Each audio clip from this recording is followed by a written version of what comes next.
Hello students, welcome back my channel. आज की इस वीडियो में हम क्लास 5th का साइंस का chapter soil erosion and conservation को सीखेंगे हिंदी में। इसके टॉपिक्स देख लीजिए। फॉर्मेशन ऑफ सॉइल इसका टॉपिक है, सॉइल इरोजन है, कॉजेज ऑफ सॉइल इरोजन है, सॉइल कंजर्वेशन है। आज इन सभी टॉपिक्स के ऊपर हम बात करेंगे। तो चलिए सबसे पहले हम इंट्रोडक्शन को देख लेते हैं। Soil is the uppermost layer of the earth. It is one of the most valuable nature resource. मिट्टी जो होती है वो अर्थ की एक अपरमोस्ट लेयर होती है, सबसे ऊपर वाली परत होती है, और ये एक नेचुरल रिसोर्स होती है, एक अमूल्य खजाना होता है प्रकृति का हमारे लिए। क्यों होता है ये? It supports plants which provide food or living things. On this planet, the soil is the foundation of all the life on earth. ऐसा इसलिए कहा गया है क्योंकि जो सॉइल होती है, मिट्टी जो होती है, वो ऑल लिविंग थिंग्स को फूड प्रोवाइड करती है। क्यों ऐसा क्यों होता है? क्योंकि ये प्लांट्स को सपोर्ट करती है। जब प्लांट्स बड़े होते हैं तो आपने देखा है, जब खेत में किसान गेहूं या चावल उगाएंगे तभी तो हमें खाना मिलेगा। तो ऑल लिविंग थिंग्स को ये फूड प्रोवाइड करती है। तो ये किससे पॉसिबल होता है? मिट्टी से ही तो पॉसिबल होता है, सॉइल से ही तो पॉसिबल होता है। तो सिंपली हम इसे ऐसे समझें कि जो सॉइल होती है, मिट्टी होती है, वो प्लांट्स को सपोर्ट करती है। इसीलिए सारे ह्यूमन बींग्स को, जितनी भी मानव जाति, उन सबको खाना मिलता है और एनिमल्स को भी मिलता है। इसीलिए सॉइल की वजह से ही प्लांट्स है और प्लांट्स की वजह से ही पूरी अर्थ की लाइफ है। तो चलिए अब जानते हैं कि मिट्टी का निर्माण कैसे होता है, मिट्टी कैसे बनती है, कैसे सॉइल फॉर्मेशन होता है। मिट्टी बनने का जो प्रोसेस होता है उसको सॉइल फॉर्मेशन कहा जाता है। जब मिट्टी बनती है तो मिट्टी की उत्पत्ति कैसे हुई, मिट्टी कैसे बनी, ये कौन से चीज़ों से बनती है और यह किस तरह से बनती है, इन सब चीज़ों को आज हम सीखेंगे। इसमें होता क्या है कि अर्थ क्रस्ट में पाई जाने वाली जो बहुत भारी भारी ठोस चट्टानें होती हैं, वो रासायनिक, भौतिक और जैविक फैक्टर्स की वजह से छोटे छोटे से टुकड़ों में टूट जाती हैं, और कुछ टाइम के बाद ये धीरे धीरे बहुत ज़्यादा छोटे छोटे बारीक टुकड़ों में टूटकर चूर्ण की तरह बिखर जाती हैं। इसकी डेफिनेशन होगी, soil is formed when rocks break down into tiny particles due to repeated heating, cooling and drying by sun, rain and wind. This process is called weathering.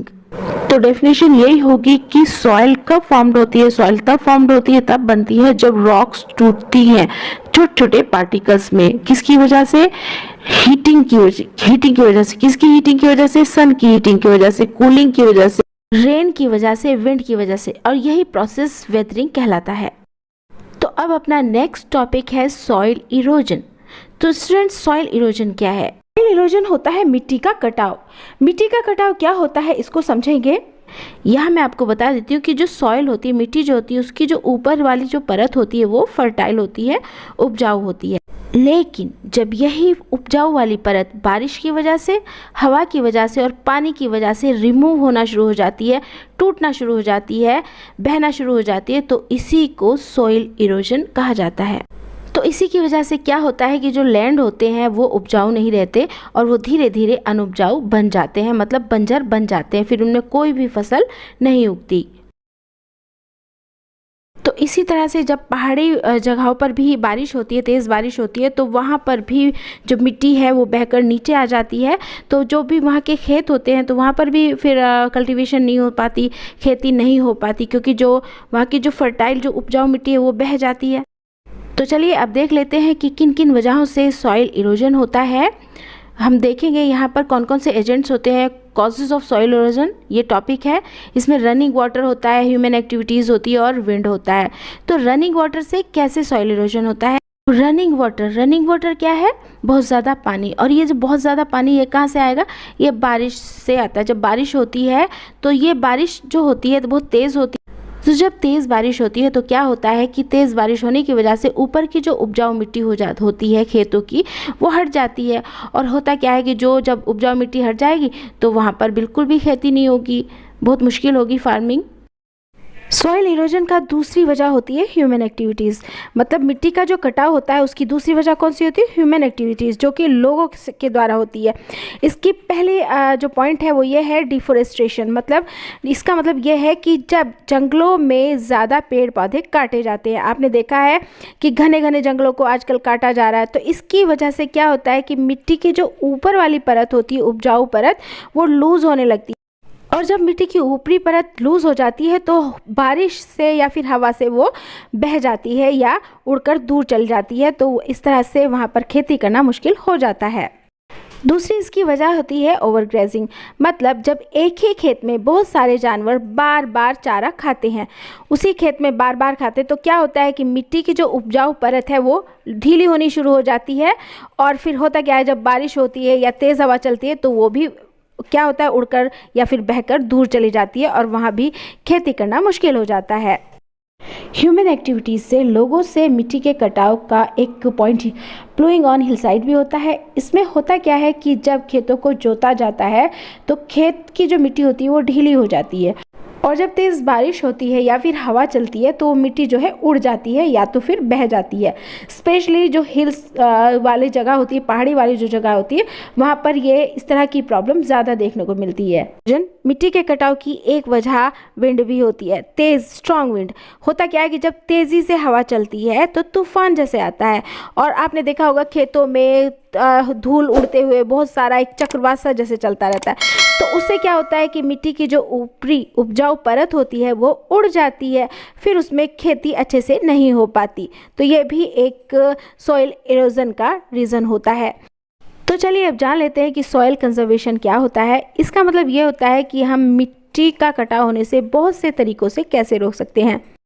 इसका एक तरीका तो ये होता है कि हम पेड़ पौधों को लगाएं, और यही तरीका जो होता है इसको एफोरेस्टेशन कहा जाता है। और ये जो एफोरेस्टेशन वाला मेथड है ये बहुत ही इफ़ेक्टिव मेथड होता है मिट्टी के कटाव को रोकने का, सॉइल इरोजन को रोकने का। अब नेक्स्ट हम पढ़ेंगे कि फ्लैट ऑन ग्राउंड्स पर कौन से वेज यूज़ होते हैं सॉइल इरोजन को प्रिवेंट करने के।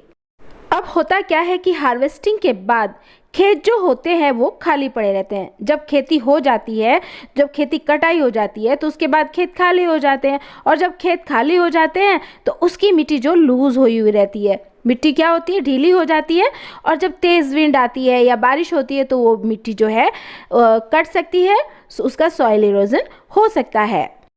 तो इस वक्त मिट्टी के कटाव को रोकने के लिए, सॉइल इरोजन को रोकने के लिए फार्मर्स को चाहिए कि उसमें घास उगाएं या फिर क्रीपर्स उगाए, बेलों को उगाए, जैसे खीरा, कद्दू, इटी। अब हम सीखते हैं कि हिल स्लॉप पर कैसे प्रिवेंट करते हैं सॉइल इरोजन को। तो यहाँ पर जब हम स्लॉप्स को कट करते हैं स्टेप्स और टेरेसेस में, जैसे कि आप इस पिक्चर में देख रहे हैं, तो इसे कहते हैं cutting the slopes into steps और टेरेसेस। जी, ये जो पिक्चर में आप देख रहे हैं, तो ये भी एक तरीका है सॉइल इरोजन को प्रिवेंट करने का। ऐसा क्यों होता है? इसलिए होता है क्योंकि ये जो स्टेप्स होते हैं ये पानी के बहाव को स्लो कर देते हैं, और जब पानी का बहाव कम रह जाता है तो इससे क्या होता है कि जो बहती हुई मिट्टी है वो धीरे धीरे बहने लगती है और फिर रुक जाती है। ऐसा करने से पानी जो है वो मिट्टी को अपने साथ ज़्यादा बहाकर नहीं ले जाता। तो हिल स्लोप पर यह टेक्निक यूज़ की जाती है सॉइल इरोजन को प्रिवेंट करने के लिए। अब हम देखेंगे कि रिवर्स के किनारे सॉइल इरोजन को, मिट्टी के कटाव को कैसे प्रिवेंट किया जा सकता है, कैसे रोका जा सकता है। कभी कभी मॉनसून सीजन में क्या होता है कि रिवर्स का जो पानी है बहुत ज़्यादा हो जाता है और वो तेज़ी से बहने लगता है। इससे क्या होता है कि नदी के किनारों की जो मिट्टी होती है वो पानी के साथ तेज़ी से बहने लगती है। तो इस तरह के सॉइल इरोजन को रोकने के लिए, मिट्टी के कटाव को रोकने के लिए हमें नदी के किनारे जो है स्टोन की वॉल्स बनानी चाहिए, एम्बैंकमेंट बनाने चाहिए। तो यहाँ जो एक पिक्चर्स बनी है आप इसमें देख सकते हैं कि एक बिफोर एम्बैंकमेंट है और एक आफ्टर एम्बैंकमेंट है। इसमें बिफोर वाले में क्या है कि यहाँ पर स्टोन की जो वॉल है, पत्थरों की दीवार नहीं बनी है, इसलिए मिट्टी का कटाव जो है वो ज़्यादा से ज़्यादा हुआ है। और बाद वाले में क्या है, दूसरे वाले में, आफ्टर वाले में उसमें बनी है, तो इसलिए मिट्टी का कटाव जो है उससे रोका गया है। उम्मीद करती हूँ कि आज की जो ये वीडियो थी, जो मैंने आपको हिंदी में इसको ट्रांसलेट करके बताया चैप्टर को, आपको समझ आएगा। Okay viewers, thanks for watching this video and subscribe my channel.